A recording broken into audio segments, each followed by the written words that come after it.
मलाई थाहा थिएन। तर यो किबोर्डबाट ए माइनर बस्दै गर्दा परमेश्वर मसँग बोल्न थाल्नुभयो।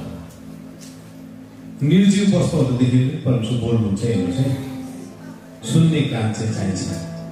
प्रभु यीशु ख्रीष्टले भन्नुभएको छ, यदि मेरो छोराछोरीले मेरो प्रशंसा गर्दैन भने तिमीले बाटोमा देख्दै गरेको ढुङ्गाहरूले तिमीले प्रशंसा गर्दै गरे तिमीले सुन्छौ। अनि यो निर्जीव वस्तुबाट परमेश्वर बोल्न थाल्नुभयो।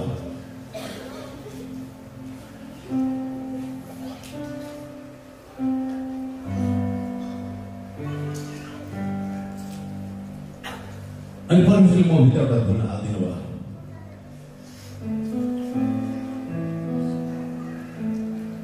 अनि यहाँबाट परमेश्वरले एउटा उदाहरण पनि दिँदै हुनुहुन्छ। तपाईँलाई कसैले फ्याँकेको होला,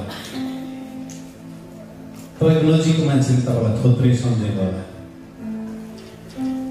तपाईँको परिस्थितिले तपाईँलाई काम नलाग्ने बनाउँदै होला, तपाईँको वरिपरि तपाईँले संसारलाई हेर्दै तपाईँले भन्दै हुनुहुन्छ म बेकामै भएछु। तपाईँको घरमा पनि तपाईँको आमा बाउले भन्दा त अरू जस्तो विदेश पनि जानु सकिनस्, खाडीमा पनि जानु सकिनस्, मलेसिया पनि जानु सकिनस्, त विदेशतिर गएर युरोपतिर गएर पैसा पनि ल्याउनु सकिनस्, त जस्तो काम नलाग्ने चाहिँ कोही पनि छैन। अरूको छोराछोरी विदेश गएर कस्तो कस्तो भएर गाडी हाँक्ने भएर घर बनाएर दुनियाँ गरिसक्यो, त चाहिँ नेपालमै मुन्टी बस भन्दै होला हो। धेरैपल्ट तपाईँले मलाई जीवनको यस्तो ठाउँ आइपुग्दाखेरि हामीलाई के जस्तो लाग्छ, म काम नलाग्ने गर्छु।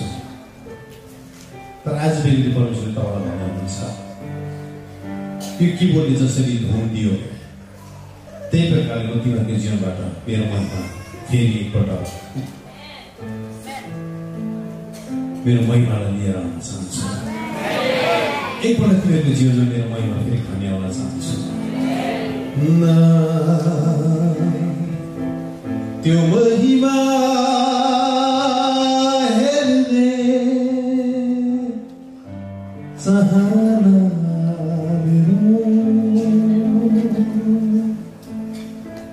चट्टानमा उभिने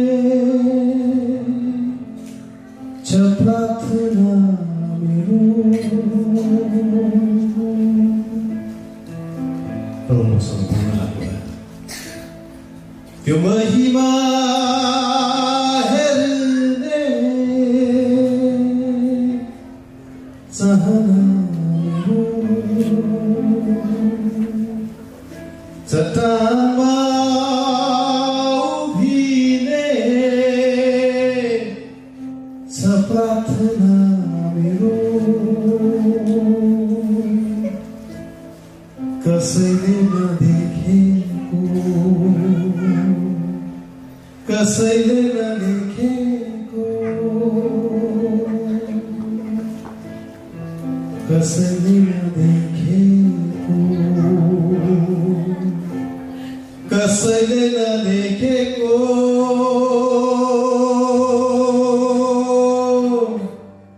त्यो महिमा हेर्ने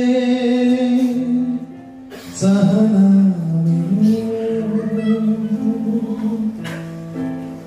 परमेश्वरले मुसालाई चट्टानमाथि बोलाउनु।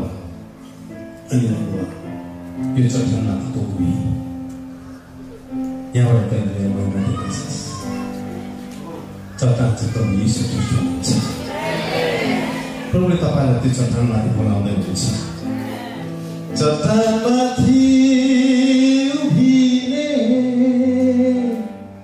छ प्रार्थना मेरो। कसैले पनि देखेको छैन आजको दिनसम्म त्यो महिमा जुन उग्रन लागेको छ नेपालमा।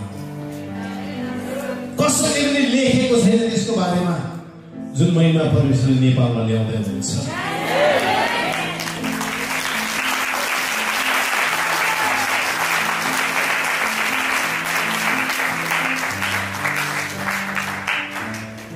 प्रभु येशू ख्रीष्टले भन्नुभयो, मैले गरेको भन्दा ठुल्ठुलो काम तिमीले गर्नेछौ।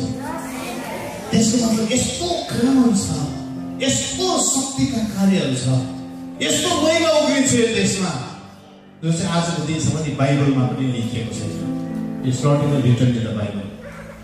किनभने बाइबल प्रभु यीशु ख्रीष्टले भन्नुभएको कुराहरू बाइबलमा छ, तर उहाँले भन्नुहुन्छ मैले भन्दा ठुल्ठुलो कामहरू तिमीहरूले छ। त्यसैले यस्तो शक्तिशाली महिमा परमेश्वरले नेपालमा ल्याउँदै हुनुहुन्छ। आमेन आमेन। म सँगसँगै सिक्नुहुने गीत त्यो महिमा हेर्ने चाहना मेरो चट्टानमा उभिने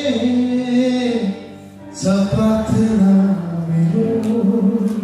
भन्नुहोस् त त्यो महिमा हेर्ने चाहना मेरो। यो प्रार्थना गर्नु सिकिने चट्टानमा उभिने छ प्रार्थना मेरो। कसैले नदेखेको कसैले नदेखेको कसैले नदेखेको यो पुस्तक कसैले नदेखेको यो महिमा हेर्ने चाहना मेरो। चट्टानमा उभिने छ प्रार्थना मेरो। मलाई बदलाउँदैछ महिमाले भलाइ ल्याउँदैछ महिमाले। मलाई बदलाउँदैछ महिमाले भलाइ ल्याउँदैछ महिमाले।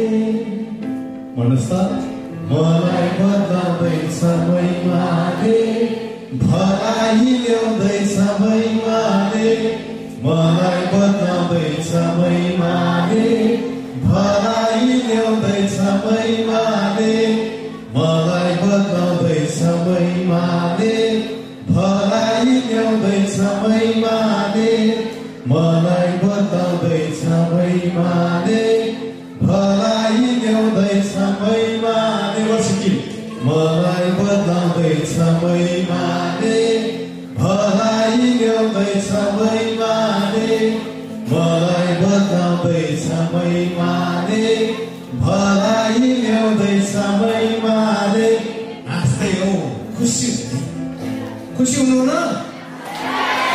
मलाई कस्तो बदलाउँदैछ? महिमाले बदलाउँदैछ। आमेन। मेरो जीवनमा भलाइ कसले ल्याउँदैछ? महिमाले ल्याउँदैछ। उदास गरेर गाउँदै हुनुहुन्छ तपाईँहरू। स्वर्गतिर हेर्नुहोस् अनि मुस्काउँदै भन्नुहोस् मलाई बदलाउँदैछ महिमाले भलाइ ल्याउँदैछ महिमाले। मलाई बदलाउँदैछ महिमाले भलाइ ल्याउँदैछ महिमाले। मलाई बदलाउँदैछ महिमाले भलाइ ल्याउँदैछ महिमाले। मलाई बदलाउँदैछ महिमाले भलाइ ल्याउँदैछ महिमाले। महिमा हेर्ने चाहना मेरो चट्टानमा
अब फेरि बगोस् अनुग्रह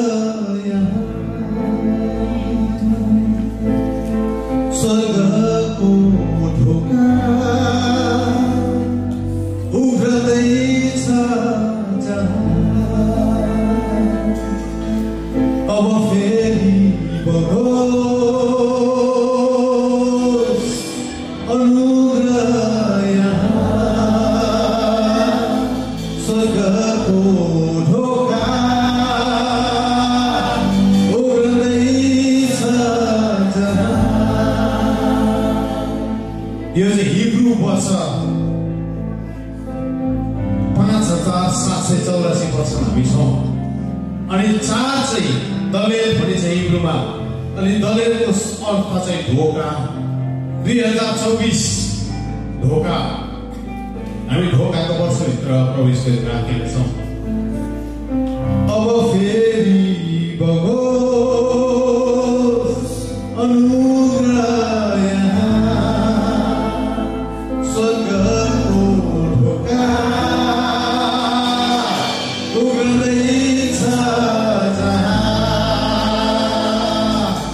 अब फेरि बगोस् अनुग्रह स्वर्गको ढोका उघ्रदैछ कसैले नदेखेको कसैले